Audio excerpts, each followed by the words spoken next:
안녕하세요. 끝까지 보면 도움이 되는 마줌마TV입니다. 과태료 하면 무엇이 가장 먼저 떠오르시나요? 늘 배출되는 쓰레기 관련된 과태료도 있고, 주정차 및 속도 위반 등으로 인한 과태료가 부과되기도 합니다.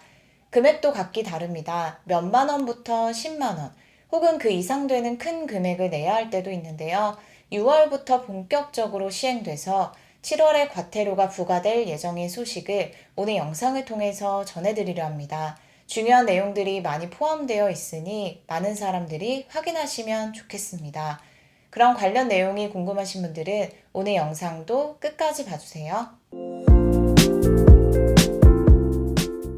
최근 과태료와 관련된 여러 소식이 전해졌습니다. 설마 이런 경우에도 과태료가 부과된다고? 라고 생각하실 수 있는데요. 실제로 과태료가 부과돼서 낸 분들도 있고, 여전히 정확하게 몰라서 언제든 과태료가 부과될 수 있는 상황에 계신 분들도 있는데요. 특별한 사람들이 특별한 행동을 했을 때 부과되는 과태료가 아닙니다. 평범한 사람들이 매일 똑같은 일상을 살면서 낼 수 있는 과태료이기 때문에 반드시 미리 잘 알아두시는 것이 필요합니다. 우리 일상에 늘 가까이 있는 것들이 있습니다. 집에서 매일 거르지 않고 배출되는 쓰레기인데요. 일반적으로 알고 있는 정보가 있습니다. 이건 일반 쓰레기로 버려야 하고 저건 음식물 쓰레기로 버려야 하는 등 많은 사람들이 당연한 것으로 생각하는 정보가 있는데요. 다음 내용 잘 확인해 보시길 바랍니다. 생각보다 잘못 알고 있는 경우가 많아 우리 주변의 많은 사람들에게 과태료가 부과되고 있다고 합니다. 지금까지 겪지 않았을 뿐이지 우리도 언제든지 과태료 부과 대상이 될 수 있습니다. 어느 집이나 있는 게 있습니다. 바로 고무장갑인데요. 오래 사용하다 보면 구멍이 나고 닳아져서 더 이상 못 쓰게 될 때가 있습니다. 그럴 때 무심코 잘못 버리면 과태료 10만 원이 부과됩니다. 고무장갑은 어떻게 버려야 할까요? 보통 고무장갑은 고무, 라텍스 등과 같은 합성 물질로 만들어집니다. 이렇게 다른 재질과 혼합되어 있는 합성 물질인 고무장갑은 재활용이 아닌 일반 쓰레기로 배출해야 하는데요. 그래서 종량제 봉투에 다른 쓰레기들과 함께 담아서 배출했을 뿐인데 과태료 10만 원이 부과되었다고 합니다. 어떻게 된 일일까요? 가장 중요한 부분을 잘 체크하셔야 합니다. 강남구는 고무장갑을 버릴 때 일반 쓰레기로 버리면 과태료가 부과됩니다. 강남구는 고무장갑을 버릴 때 태워서는 안 되는 쓰레기 봉투에 담아서 버려야 합니다. 그럼 또 다른 지역은 어떨까요? 수원시는 종량제 봉투에 담아서 일반 쓰레기로 배출해야 과태료가 부과되지 않습니다. 즉, 고무장갑을 버릴 때는 본인이 거주하고 있는 지역의 쓰레기 규정에 따라서 버려야 과태료가 부과되지 않습니다.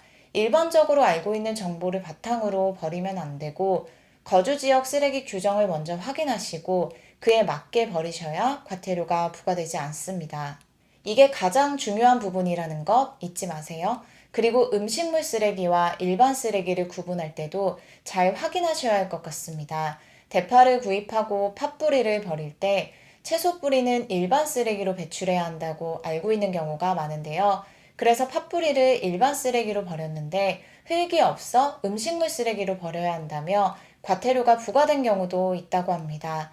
이처럼 의외로 당연하게 생각했던 기준이 지역에 따라서 다르게 적용되어서 과태료가 부과되는 당황스러운 상황이 생길 수 있습니다. 앞으로 쓰레기 배출할 때 이런 부분들을 염두하시고 잘 확인하신 다음에 배출하셔야 나도 모르게 과태료가 부과되는 일이 없으실 것 같습니다. 그리고 6월 1일 이후 본격적으로 과태료가 부과되는 소식이 발표되었습니다. 6월부터 시행되며 실제로 과태료가 부과되는 시기는 7월 이후가 될 것이라고 합니다. 본격적으로 시행되기 때문에 앞으로 정말 많은 사람들이 적용받을 것으로 보이는데요. 과태료는 최대 100만 원 부과됩니다. 지난 4년 동안 계도기간을 운영하고 있는 제도가 있습니다. 정부에서 새로운 제도를 시행할 때 국민들에게 충분히 제도가 알려질 수 있도록 하고 과태료 부과에 따른 국민의 부담과 행정 여건 등을 감안해서 과태료를 한시적으로 부과하지 않는 계도기간을 운영합니다. 21년 6월 1일부터 계도기간이 시작되어 25년 5월 31일 종료를 앞두고 있습니다. 4년간 계도기간을 운영되면서 계도기간 종료를 앞두고 계도기간을 1년 더 연장한다는 소식이 전해지곤 했는데요. 올해는 계도기간 종료를 앞두고 더 이상 계도기간을 연장하지 않고 6월부터 본격적으로 과태료를 부과하겠다는 내용의 소식이 발표되었습니다. 즉 25년 5월 31일 계도기간이 종료됩니다. 더 이상의 연장 없이 종료되고 6월 1일부터 본격적으로 과태료가 부과됩니다. 최대 100만 원의 과태료가 부과되는 해당 제도는 주택 임대차 계약 신고제입니다. 그리고 그동안 계도기간 중에 신고하지 않은 계약건에 대해 과태료가 부과되는지 되지 않는지에 대해 정확한 사실이 무엇인지 궁금하셨던 분들 계셨죠? 25년 5월 31일 이전에 체결된 계약은 과태료 부과 대상에서 제외됩니다.